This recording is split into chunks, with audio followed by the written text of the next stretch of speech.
Wanya Wahun and rebel enter the government troop, Taylor Force, and enter Wahun when we in the bush.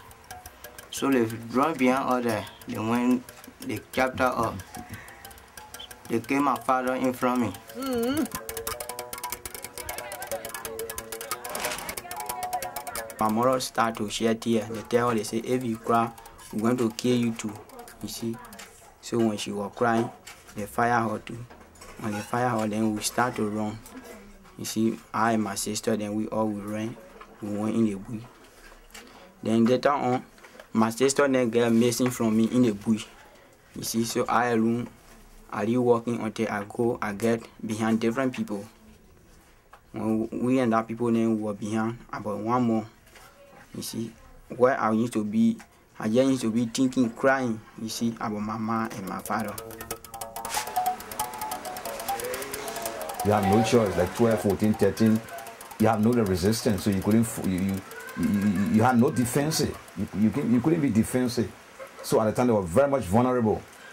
So there were vulnerable children around. So we just stick them, have them trained, and to accomplish our own personal aggrandizement in. We get them order, as we get them order, kill that person. Okay, so I swear you fire.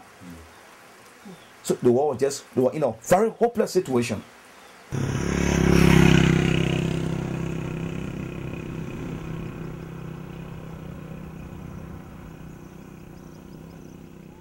What are you shooting today? Future Guardians of Peace is a project that was started by Cindy Travis and Everyday Gandhis. And the idea is to bring photography to some of the youth here in Boinjima and in Liberia.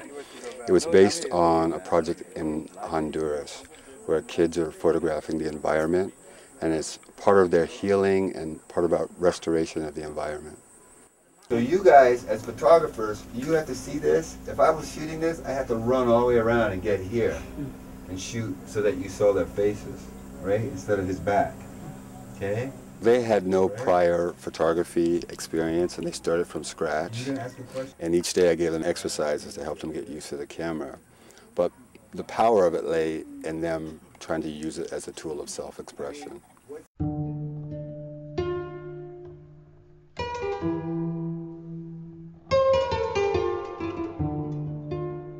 A lot of these kids are incredibly strong, much stronger than people have realized, and they've seen things at a certain point in their young lives that most adults won't face.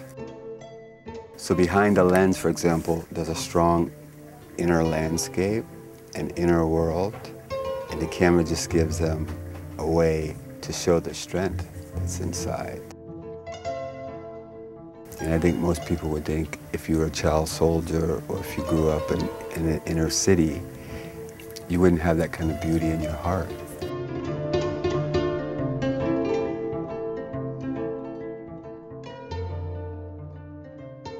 And one of the things I experienced in war, how to kill people, how to abuse people, yes, because in the war they're not going to teach you your right. I find it amazing that some of these youth have come from war, because I met them after the war, and I actually forget that they've come from those places.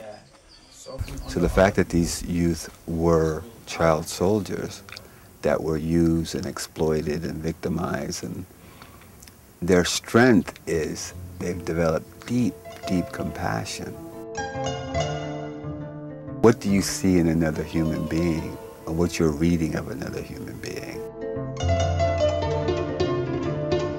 Where do you see joy in a person? Where do you see sadness in a person? You know, and how do you make an image that talks about that? One of the things I'm saying to them is only use short lenses, let's say, so that if you're photographing a person, you have to come to see who that person is. And I keep still thinking about it in terms of they're becoming peacemakers. So how are you holding peace in your heart? People in the community even start to point fingers at us, because when sometimes they see us around them, they get so scared that we may harm them, or we may sometimes harass them, take money or other things from them, and just go in the ghetto and smoke. We are changing gradually, and every day we are willing to change. If you're a peacemaker, you might have to take the step forward.